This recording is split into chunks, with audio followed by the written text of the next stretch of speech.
പള്ളിപ്പുഴ അൽബീർ സ്കൂളിന്റെ പ്രവേശനോത്സവം വൈവിധ്യമാർന്ന പരിപാടികളോടെ നടന്നു. സയ്യിദ് അഹമ്മദ് ശിഹാബ് തങ്ങൾ മാണിക്കോത്ത് പ്രവേശനോത്സവം ഉദ്ഘാടനം ചെയ്തു. പള്ളിപ്പുഴ അൽബീർ സ്കൂൾ പ്രവേശനോത്സവം നടന്നു. സയ്യിദ് അഹമ്മദ് ശിഹാബ് തങ്ങൾ മാണിക്കോത്ത് പ്രവേശനോത്സവം ഉദ്ഘാടനം ചെയ്തു. ഞങ്ങൾക്ക് ദുനിയാവിലേക്കും ആഖിറത്തിലേക്കും ഉപകരിക്കേണ്ട നമ്മളെ പ്രതീക്ഷകളുള്ള നമ്മളെ മക്കൾ അവരെ ജീവിതത്തിലേക്ക് ഇനി വരുന്ന ഒരു മാറ്റം, ഒരു തുടക്കം, അത് അവർക്ക് നാട്യായ രൂപത്തിലുള്ള ഒരു അറിവ് കിട്ടുക എന്നുള്ളതാണ്.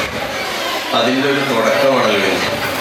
അല്ലാഹു തആല അവരുടെ ജീവിതത്തിൽ നല്ല രൂപത്തിലുള്ള ഒരു ജീവിതം നയിക്കാനുള്ള അറിവും കഴിവും അല്ലാഹു നമ്മളെ മക്കൾക്ക് തോൽപ്പിക്കട്ടെ.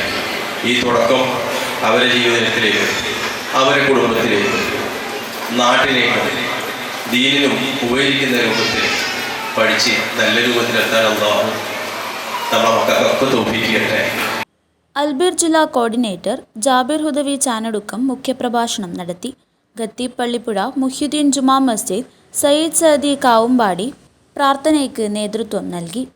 പള്ളിപ്പുഴ ജമാഅത്ത് പ്രസിഡന്റ് മുഹമ്മദ് കുഞ്ഞി മീത്തൽ അബ്ദുൽ ഖാദർ, സെക്രട്ടറി നാസർ തായൽ മൂസ, ട്രഷറർ കുഞ്ഞഹമ്മദ് ഹാജി മമ്മൂഞ്ഞി, ഖത്തീബ് കല്ലിങ്ങാൽ ജമാഅത്ത് മുഹമ്മദ് ഷരീഫ് ഫൈസി, സദർ മുഅല്ലിം പള്ളിപ്പുഴ സാദിഖ് ദാരിമി, സദർ മുഅല്ലിം തോട്ടി അഷ്റഫ് ദാരിമി പള്ളങ്കോട്, കല്ലിങ്ങാൽ ജമാഅത്ത് പ്രസിഡന്റ് റഷീദ് ഹാജി കല്ലിങ്ങാൽ, തോട്ടി ജമാഅത്ത് പ്രസിഡന്റ് അബ്ദുറഹ്മാൻ ഹാജി ബെങ്ക്, പള്ളിക്കര മഠം ജമാഅത്ത് പ്രസിഡന്റ് ഷാഫി കേസി, പൂച്ചക്കാട് ജമാഅത്ത് president solar Kunhahammad Haji, range മദ്രസ management president T P Abdurahman Haji എന്നിവർ ആശംസകൾ അർപ്പിച്ചു.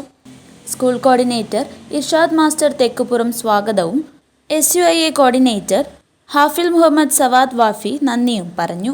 News bureau, Kanhangad.